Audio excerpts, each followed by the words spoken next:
Hi, everybody. Please excuse my voice. I'm a little under the weather, but we're going to now look at how to calculate a one-sample t-test. We've already become familiar with what the equation looks like and what it does in principle. We covered that in the last video. Now I'll make up a scenario and we'll have a little bit of data and we can work with that to see how we actually arrive at a t-value using the one-sample t equation. So let's get going. Just for the sake of argument, let's imagine that there's somebody named Hector, and he hears one day on the radio that the average American has $6,500 worth of credit card debt. That actually is true. I looked that up. But he wonders if that's true of, let's say, his church congregation. Because on the one hand, the church sort of teaches this fiscal responsibility and living within your means and that kind of stuff. But then he also notices that most of the churchgoers are relatively youthful, and he wonders if maybe they have more credit card debt generally, just because people who are younger generally have fewer resources overall. So he wonders if they differ from $6,500 worth of credit card debt. And so he says, well, how about I survey them? So he just randomly selects 11 people in his church and he says, hey, how much credit card debt do you have right now? And they look it up. He has them look it up right there in front of them. Now, of course, there are all sorts of issues here with how he's defining things, who he's asking, making sure he's getting accurate data and all that kind of stuff. Just for illustration purposes, let's imagine that this is accurate and they were randomly selected and all that kind of stuff, and they all agreed and all that kind of stuff. Okay, now our hypotheses, of course, for a one sample t-test are a little bit different from the other kinds of t-tests. In this case, we start with the default that we have no reason beforehand to imagine that or to predict that our debt is higher or lower. In fact, we're going to start with the default assumption that it is not any different from the actual national average of 6,500. So therefore, we state it as this. The mean, and this mean symbolizes the mean of my sample, or Hector's sample in this case. The mean of Hector's sample of debt is no different from $6,500. Okay. Now, of course, the alternative then, if we find a statistically significant t-value, that means that this isn't necessarily true. And actually, we have evidence to suggest that it's different from 6,500. Now, in his estimation, he's decided, I don't know. I mean, I don't really have a good idea if it's going to be lower or higher. I could see it being either one because on the one hand, they preach fiscal responsibility, but then on the other hand, they're youthful. And so I could see that going either way. So he's leaving it open to both possibilities that the mean of his sample might be meaningfully lower than 6,500 or higher than 6,500. And so this is his alternative hypothesis. He's just stating maybe it's different, and I just don't know which direction, and that's what I'm interested in finding out. So that's a two-tailed test criterion that we'll cover in the next video in the interpretation. Now let's take a look at the data. So here's the data that he actually gathered from everybody. Okay, in other words, these are the 11 participants. Participant number 6 looked it up and found out they have $10,000 and $10,205 worth of credit card debt right now. Participant number 3 was very proud and said, yeah, I have 0 credit card debt right now. Number 10 just keeps a little bit of a balance, right? All that kind of stuff.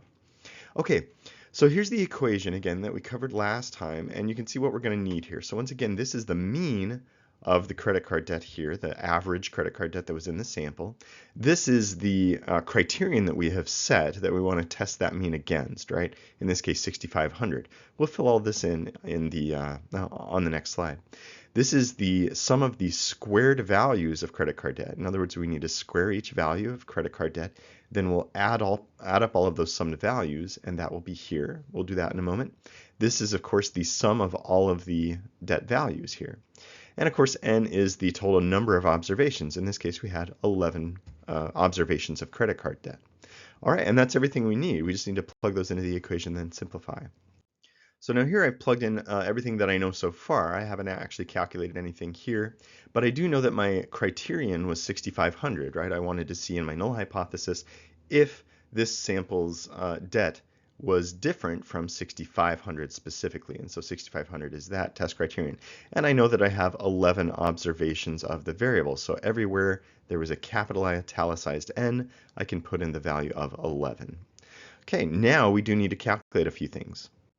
So here's our table again. I've added on a column here, as you can see, where I've squared each value. So in other words, 12,003 squared is 144,072,009. And so on. I've squared each of these values. I also like, we're working with relatively large numbers here, and that's perfectly fine. That's okay. I think it makes people panic sometimes, but it's perfectly fine to do this with very and relatively large values. Now, maybe quickly I'll say one concern is that we expect a normal distribution because we have such large numbers and large differences and a large range, I should say.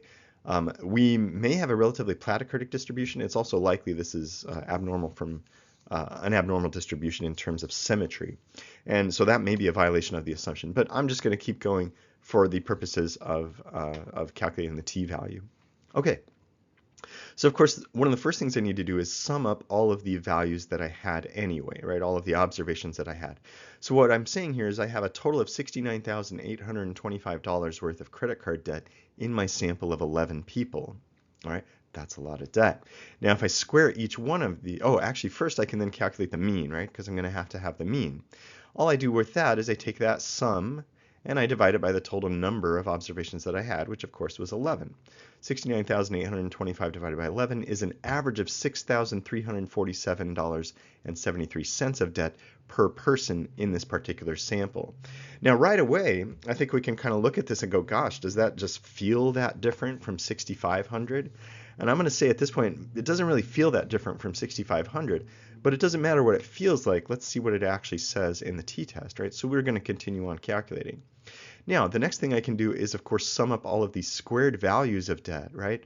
So if I add up all of these values, I punch in a ton of numbers to my calculator, and I end up with a total value of $657 million. $657,700,129.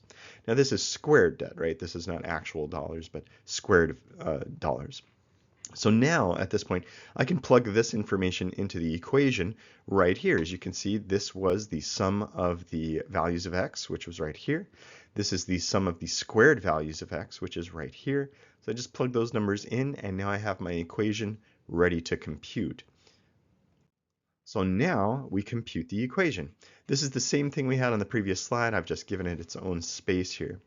So obviously using order of operations to dictate what we can do and can't do at this point, we can deal with everything in the numerator immediately. That's fine. It won't affect anything down here. But we can't subtract this from this yet because first we have to square that value. And then I can do this without affecting anything else. So I'm going to do those three things here. The difference between the value I saw, the mean I saw, and the mean I expected was $152.27, and it's lower. So in other words, we expected higher debt than we actually saw in our group. But is it meaningful? That is the question, which is why we continue on with the t-test.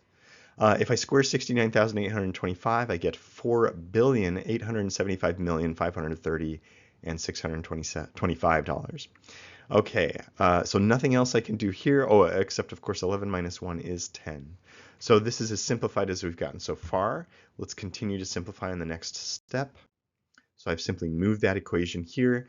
This is what we can do next without affecting anything else.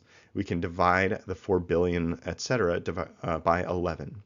So if I do that, of course, I arrive at 443,230,056 and 80 cents, it turns out. Now, one quick check here is this number absolutely has to be smaller than this number. It is technically possible that it could be equal to it. I have never seen a circumstance like that, and I never would expect to. So this number does have to be smaller than this number. That's built into the design. And by the way, I'll go further with that. The reason for that, of course, is that if you end up with a negative number up here in the numerator, you would end up having to take the square root of a negative number, which you can't do. That your calculator will blow up. Not really. It gets mad at you, though. Okay, so this is as far as we've come. Now, of course, in the next section, we're just going to subtract those two numbers here. So here's what we've got.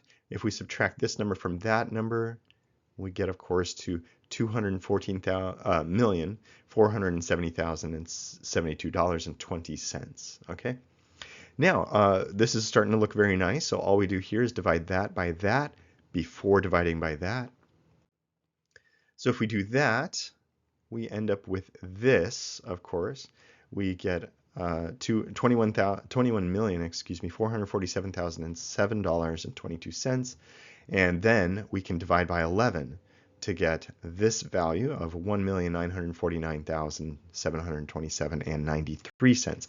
Now I'm rounding to 2 decimal places here. Actually, it does turn out that it goes on a little farther. So depending on just how you round, you're going to get a slightly different answer, but it's going to be just fine. It's close enough. Okay, so now let's continue on. All I have to do at this point is take the square root of that denominator, which of course gives me 1,396.33. Now this value is the standard error of the mean. It's not the standard deviation. It's pretty close to that. It's not in value, but it's in principle it's very close to that. So all I do here is divide then, of course, the ratio of this to that, or the proportion of this to that is, of course, negative 0.12. That's a very small t value. And so again, my gut instinct, well, I already know, of course, my gut instinct, of course, would also tell me that's a really small t value. That doesn't seem that different from 0. However, we will officially interpret this in the next video so you can see exactly how that would go, and we'll give a final interpretation next time. So I'll see you then.